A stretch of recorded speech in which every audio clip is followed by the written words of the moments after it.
The year is 451 AD. The place is Chalons in the Champagne district of France. The Roman general Aetius has gathered an army to confront Attila the Hun, whose barbarian tribes are rampaging across Europe.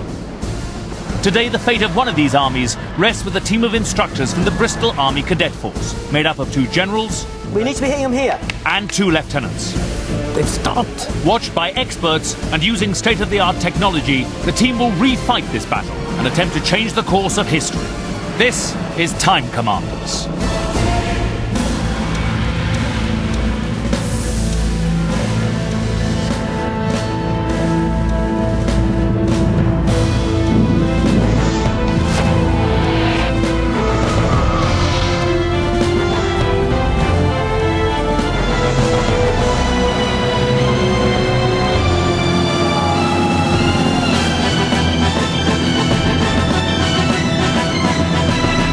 With Eddie Mayer inside a 21st century military command centre and taking control of the battlefield are a team of instructors from the Bristol Army Cadet Force. Jackie Harper, rank General. Chris Starbuck, rank General. Gary Forder, rank Lieutenant. Pat McSherry, rank Lieutenant. Tell me about what you do. We all work for Western RFCA, which is a Reserve Forces and Cadet Association. We look after the cadets in the Bristol area. And have you appointed yourself General, Chris? I think so, to a certain degree, with the backing of the rest of the team. Democratic decision. Yeah. Pat, yes. You're fond of running. I am, yeah. And yeah. golf. I am. Yeah. Good at both? Running not too bad, golf absolutely terrible. Gary, you're very good at running. You've run a lot of marathons and you're soon to run the Great Wall of China and the Sahara Marathon. That's the plan. That's the lie about being good at it. I just run and just put my head down and enjoy myself. As if that wasn't sporty enough, Jackie, you have ridden rodeo before. Yes, yeah. I got the opportunity to work on a dude ranch as the first female wrangler. Chris, though, your CV reads like classic Army. Ex-Army officer? Yeah. Doesn't get more British than that. You hold many national records for running in Hong Kong. You all run. Do you run? Yes, yeah. I do. Oh, right, okay. Still do, yeah, every day. You might want to before we're finished. And you were a backing dancer for Nina of 99 Red Balloons on Top of the Pops in the 1980s. It's probably more like I was in the background when Nina was there. Were you dancing? My stuff. I was dancing there, yeah. Do you want to show us what you did? Not quite, not really. You know. Well, I was. Hold on. 19 Red Balloons. Yeah. That's the one. And a bit more than that as well. The Army, be the best. So we don't mess about.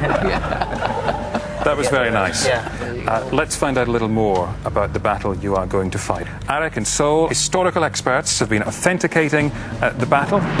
Dr. Arik Nussbacher, Senior Lecturer in War Studies, Royal Military Academy, Sandhurst. Dr. Saul David, Military Historian and Author. What do we have in store? Well, it's the Battle of Chalons, fought in 451 on the plains of Champagne between the armies of the ailing Roman Empire, at least the western portion of it, and the mounted hordes of Attila the Hun, better known as the Scourge of God. And you, fortunately, are going to be playing the Huns. To the Romans, you are the frightening race enemy. They view you as being subhuman, and that scares them. And why does this battle matter? What's the significance of it? Attila is trying to weld together a coalition of odd Goths and other people who are wandering around Europe at this time, and trying to set up almost in competition with the Western Roman Empire, which just at this point is falling to pieces. So you guys are trying to take advantage of the fall of the Roman Empire. The team's first task is to examine the terrain to find out what, if any, advantage it might provide. Now, what do you see there? We've got the high ground here. Oh, I can tell you're military. No one's ever done that before. Oh, that's in the pen, yeah. So we've got a good bit of high ground here, and that could be quite useful. One of the keys to this battle is the high ground. The team probably need to get there before the Romans do. Not necessarily to hold it, because their best chance of winning this battle is by manoeuvring, but at least to stop the Romans from getting there, because if the Romans take it, they are always going to pose a threat to the flank of the Huns.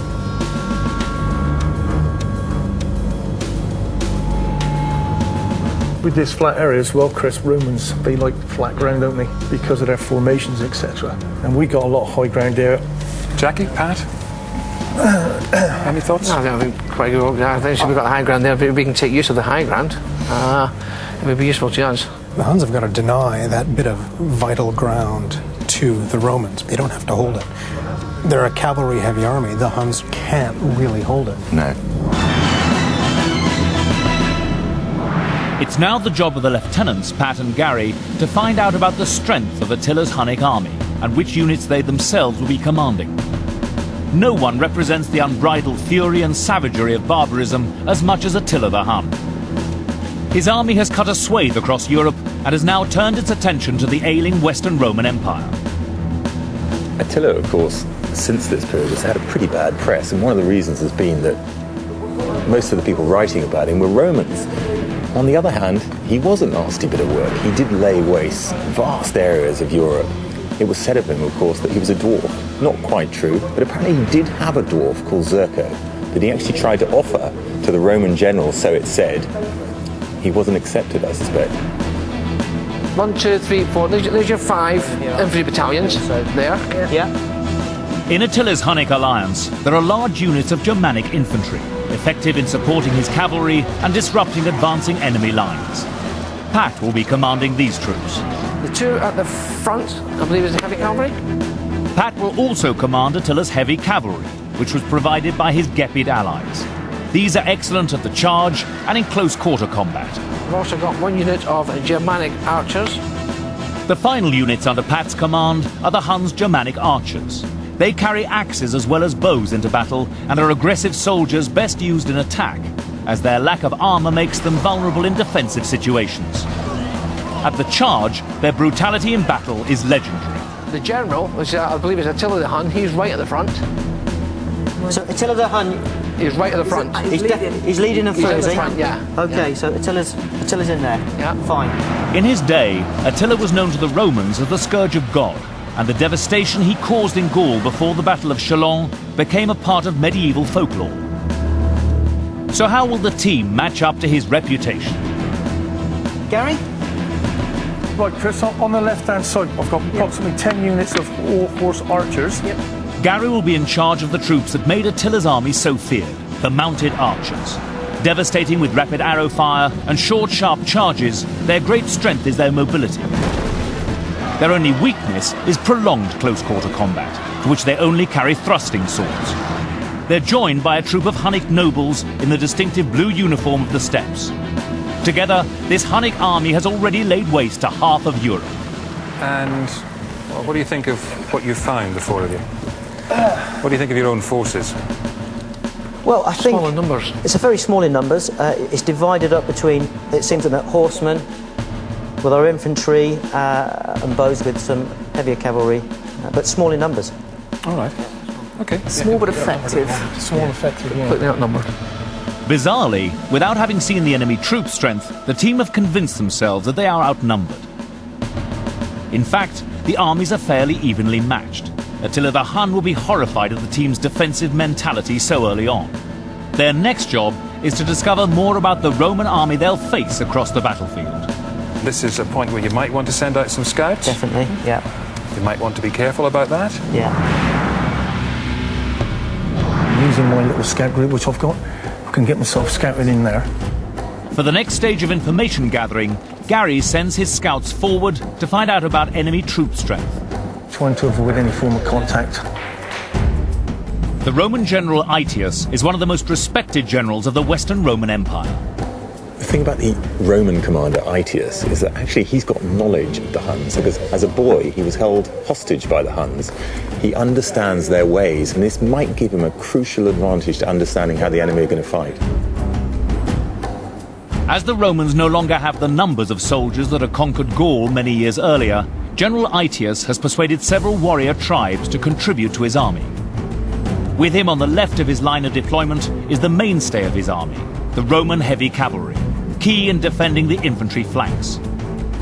Aetius also has several units of heavily armed infantry, a formidable force in hand-to-hand combat. In the centre are the Alan tribe, who have brought units of mounted archers. The Alans bear a close physical resemblance to their Hun enemy, but ride into battle with distinctive red saddlecloths. On Aetius's right is the Visigoth king, Theodoric, who has brought large numbers of his fearsome cavalry and infantry units with their typical red and white shields.